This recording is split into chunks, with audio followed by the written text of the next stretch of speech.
يا بغيت الحقيقة يا كفار العرب، من السعودية السلام ومبدأ الإسلام.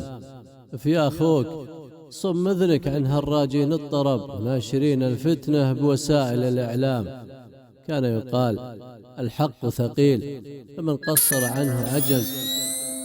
الحق ثقيل فمن قصر عنه عجز، ومن جاوزه ظلم، ومن انتهى إليه فقد اكتفى.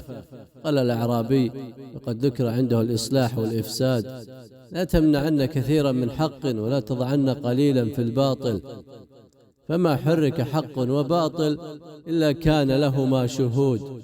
ولأحد العلماء: من جهلك بالحق والباطل أن تريد إقامة الباطل بإبطال الحق.